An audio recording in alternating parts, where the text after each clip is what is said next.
Here we have our design process thus far. We began by analysing the training need. That is, what does the client want? What competencies do the learners need to achieve by the end of the course?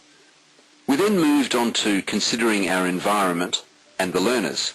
Are there any learners with special needs, for example?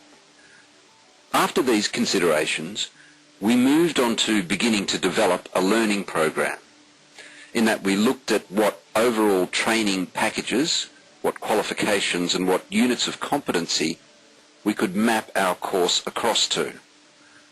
We also looked again at our adult learners and our training environment. We're now going to look at creating an individual session plan for each session. The number of sessions will vary. You could be teaching a face-to-face fortnightly class for 10 weeks. Therefore, you'll need to create 10 session plans. Or you could be delivering 6 online tutorials, and you'll need to create 6 session plans.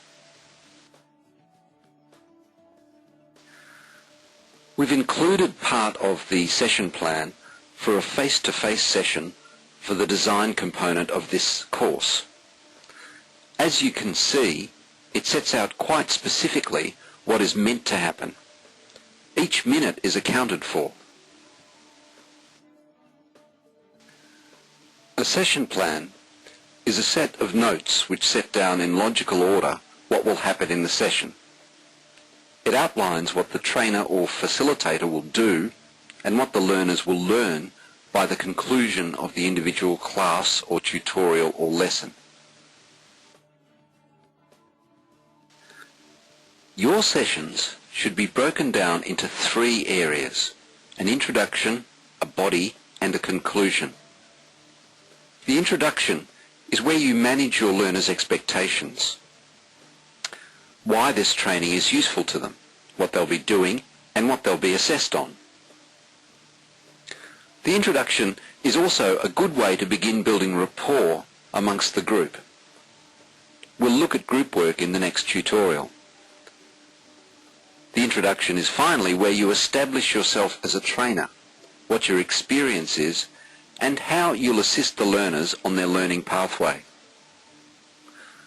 The body is where most of the work of a training session happens. The setup of the body of a training session is roughly: the trainer presents or demonstrates new information. Then the participants apply new information or skills in an activity or a discussion. The trainer then summarizes the main points of the new information.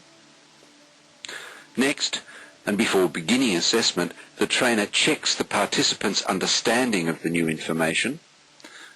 And finally, the trainer observes and assesses the participants.